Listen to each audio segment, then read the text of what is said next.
It's Boss Vision. Are y'all ready for this?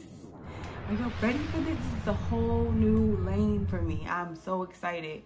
So this is only my second video on YouTube, and I have learned so much so far regarding putting yourself out there and promoting what your purpose is and finding your purpose and executing it. So I'm really excited to share with you guys 10 things that I did to lose weight during quarantine. I really changed my entire mindset. I changed my mindset regarding weight loss. What I found is that it's all about balance. You have to look at your weight loss as something that you are doing to improve yourself. You know, the same as washing your face every night, the same as taking a shower every night. You just practice positive habits every day that ultimately get you to the reality that you want. So of the 10, my first suggestion would be to start drinking a gallon of water a day. I know it sounds like a lot. I know it's like 8 glasses of water. That's a lot, but honestly, it's so worth it. If you would take time out of your day just to, you know, better yourself through drinking water, it's a game changer. I mean, it clears up your skin, it helps curb your appetite, it helps you be hydrated during your workouts, and it helps you feel good about yourself because your digestive system is much better because all that food's not just sitting in your gut, it's actually getting, you know, formulated through all that water. So I would definitely say number 1 gallon of water a day. Number 2 would be to stop looking at the scale. It's so tempting. I know we always say, oh, I would look better if I was at this number. I would look better if I was at this number. But honestly, I've been in situations where I was, okay, let's be real. I'm 150 right now. But I've been 150 and flabby and disgusting. But now I'm toned. So honestly, weight does not determine your best, you know, aesthetic. The thing that determines your best aesthetic is your measurement. So if you insist on tracking your progress, besides taking pictures, I would say to get a, what is that thing called? A tape measure, and just measure your inches lost and things like that to track your progress, but never look at the scale. The scale is your enemy. The scale will make you think, oh, I'm not losing weight. I've also had a situation where I had been working out daily, bang, bang, bang, just every day working out. And then I was dieting really well too. And the scale didn't move at all. It didn't move at all for a good week. But then one day it was like, it took like an extra 7 to 8 days. And then boom, the scale, I dropped 5 pounds. So that's how you know that the scale doesn't matter, because honestly what was happening was I was losing that weight, but I had so much water inside of me that the scale was showing a higher number than I was expecting. So it could be water weight. You could have just had a bigger meal. Just never look at the scale. The scale is not your friend. Number 3 would be to be realistic. There's so many occasions where people look at weight loss as, I want to look like Beyonce, I want to be beautiful, I want to be, you know, Serena Williams, I want to have those big muscles, I want to have a 7-pack, a 23-pack abs. But honestly, that's unrealistic. You have to look at your goals. I was going to say impossible, but it's not impossible. You have to look at your goals and look at what small changes you can make in your life to reach them, instead of looking at someone else's body and wanting to be like them. Because honestly, you're not a plastic surgeon. You can't create their body. The best thing you could do is look in the mirror at whatever you want to work on, like for instance, you know, your arm fat under here, or, you know, belly fat, anything like that, and work to lean out instead of try to be another aesthetic, because there's only one you can only be yourself. So honestly, I would say just be realistic.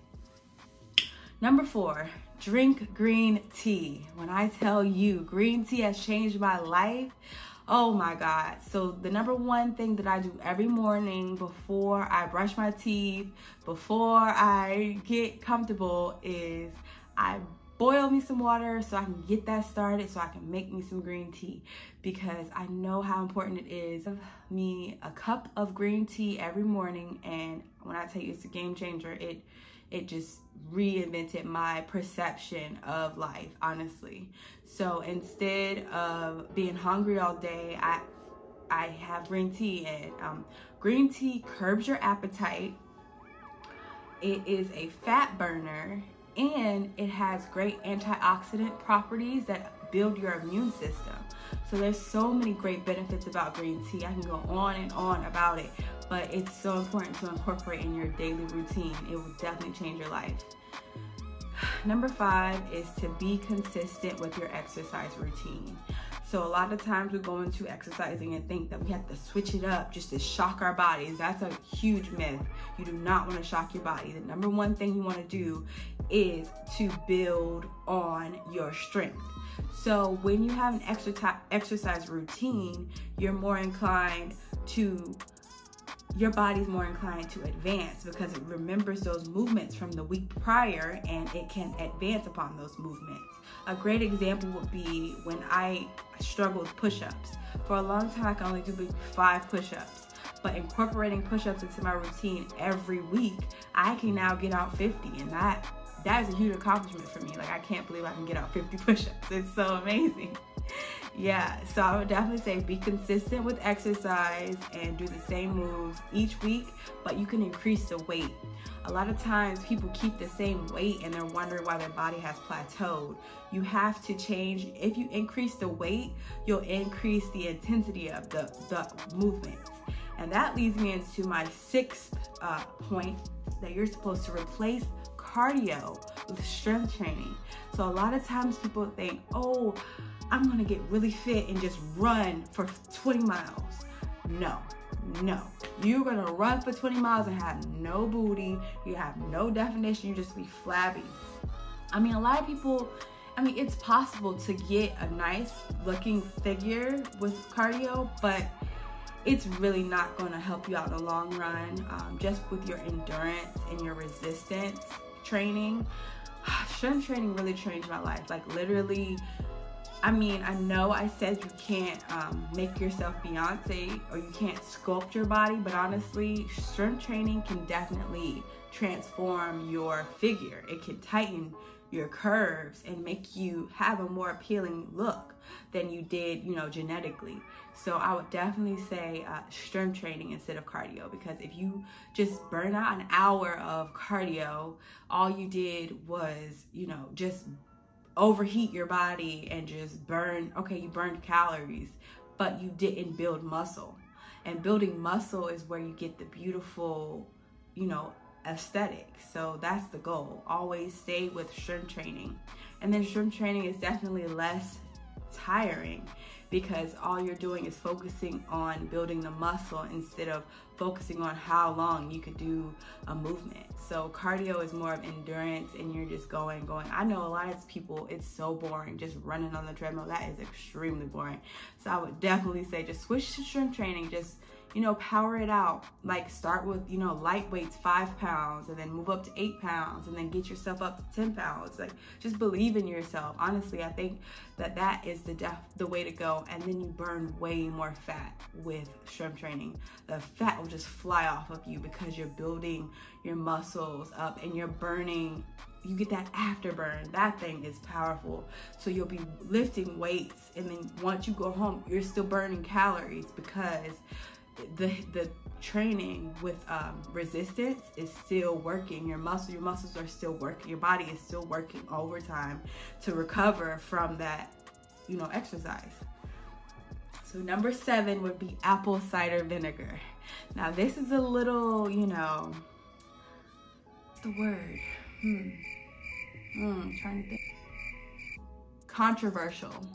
apple cider vinegar is controversial. A lot of people don't know how good apple cider vinegar is for them, and they just consider it this nasty, acidic drink or cleaning agent that people use. But when I tell you, if you get the Bragg's version with the mother in it, the apple cider vinegar, and you just take a teaspoon of it and put it in a bottle of water or put it in your tea, oh my God, it will change your life. It's definitely an appetite suppressant. It's definitely a fat burner. It definitely has benefits for your immune system. I swear by apple cider vinegar, it definitely had me shed pounds around my core, especially because it's just a fat burner and you're less hungry all day, and it kind of puts your life in perspective to me. It's like, oh, I want a cookie, and then I'll have apple cider vinegar. It's like, I don't really need no cookie, I'm fine. Like, and then it's just burning. It just burns honestly in your stomach. That's why I said 1 tablespoon, because anything more than that, you can definitely get some internal damage. So just be very careful with apple cider vinegar. You can even take capsules just to be even safer. I have the capsules too, but my capsules come with ginger and cayenne. That's a whole nother ball game. That's a whole nother video, a whole cleanse video. Yeah, and number 8 would be, you know, just tying onto your programs each week. Engage your core. I cannot stress it enough. It's so important to engage your core when you're working out. A lot of times when we work out, we're just thinking, I want to get it over with. I just want to be done. I'm tired. I don't want to work out anymore. But your form and your core are key to success. You cannot function with any movement without engaging your core. It's so important. So basically, to engage your core, you just inhale and exhale, but like tighten your core muscles. Even this engaging your core can create, you know, the aesthetic of a six-pack that you want. So I would definitely encourage people to engage their core. It helps you with your form. It helps you perform more efficiently. You can do more movements because your core is strong. It strengthens your abdomen area so that you are able to do that extra rep, do that last set, and you're going to get a cinched waist because it's engaged during your workout. The more and more you engage your core, the better. And there's so many YouTube videos about how to engage your core, so I would definitely suggest looking at those because it changed my life as well.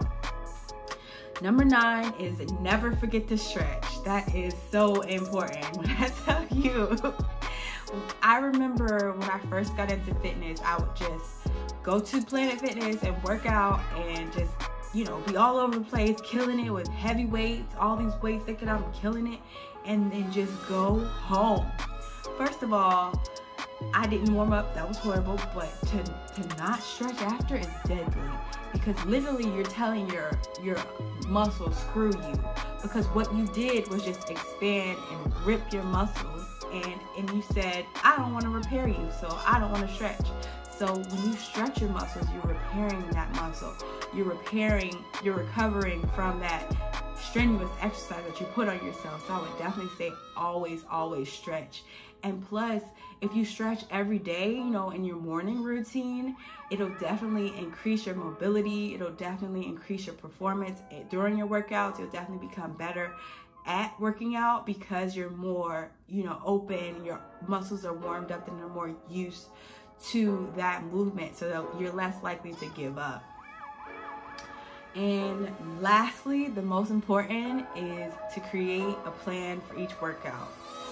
I know you guys know the saying, if you plan to fail, if you fail to plan, you plan to fail. See, I got the saying all wrong, but honestly, if you fail to plan, you plan to fail. Honestly, if you're interested in getting results from diet and exercise, you have to develop a plan. You have to customize something that works for your body. Like I said in the beginning of the video, you're supposed to just be consistent, and the only way to be consistent is to create a plan and stick to the plan, and never give up on your goals, and be very confident in the fact that you don't even understand your own, you know, last rep. So a lot of times people are working out and they're like, oh, I can't go anymore. If you would just push one more second, you'll realize, wait, I can go more. I can go again. I can go again. And even if you can't, even if you feel sick at that time, try it again. Because what's going to happen is your body's going to remember that you tried it, and your body is going to work even harder. Honestly, I would definitely suggest creating a plan for each workout, staying consistent, never forget to stretch, engage your core, try apple cider vinegar, replace your cardio with strength training, be consistent with every exercise every week, try to focus on doing the same exercises each week, drink green tea, and then we could work up to oolong tea. That's a whole nother video. I'll definitely get into oolong tea if you're interested. Be realistic about your goals. Don't go for Beyonce. Go for your version, your best version of Beyonce. Stop looking at the scale. Look at your macronutrients. Don't even look at calories. Look at your macronutrients. After you understood what your calories are, look at macronutrients. And definitely 1 gallon of water a day. And I think that if you follow all of these rules, you'll be very successful with losing weight during quarantine. If you guys like this video, please feel free to give me a thumbs up. Please subscribe if you haven't already, and make sure you share this video.